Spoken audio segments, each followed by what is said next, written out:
Je m'appelle Juliette, j'ai 42 ans, j'habite maintenant aux 4 Chemins depuis presque 5 ans. J'ai un petit garçon de 3 ans et demi et je suis belle-mère de 3 enfants de 12, 10 et 8 ans.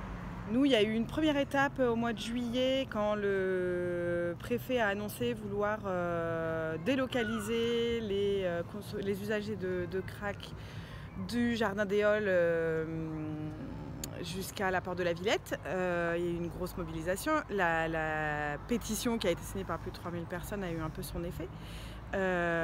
Et on ne s'attendait pas du tout au mois de septembre à ce que ce déplacement ait réellement lieu, qui a été fait sans aucune concertation, ni avec le maire de Pantin, la maire d'Aubervilliers, le maire du 19e.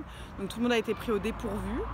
Et on a ressenti une énorme colère, vraiment de se sentir comme la poubelle de Paris. Moi j'habite rue Sainte-Marguerite qui donne quasiment directement sur le mur.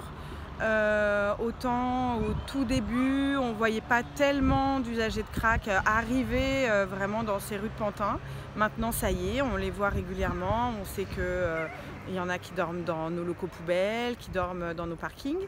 Et évidemment, on a les enfants qui voient ces personnes-là. Et c'est extrêmement difficile pour eux.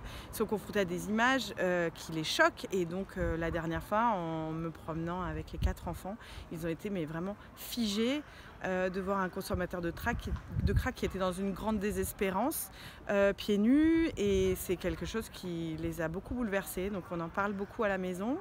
On donne aussi, nous ce sont des filles qui sont les plus grandes qui ont 12 et 10 ans, donc on leur donne des conseils aussi sur comment se comporter dans la rue parce qu'elles rentrent seules de l'école, du collège.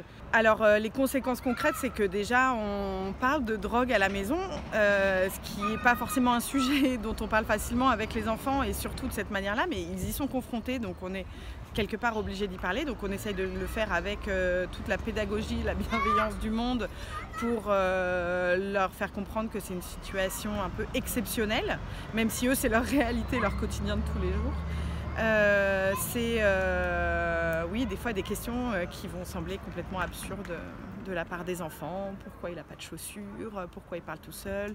Est-ce qu'il a bobo à la tête? Et c'est des choses comme ça. Donc on essaye d'expliquer le plus simplement possible pour surtout qu'il n'y ait ni cauchemar, ni pleurs, ni que ce soit pas un climat anxiogène pour eux.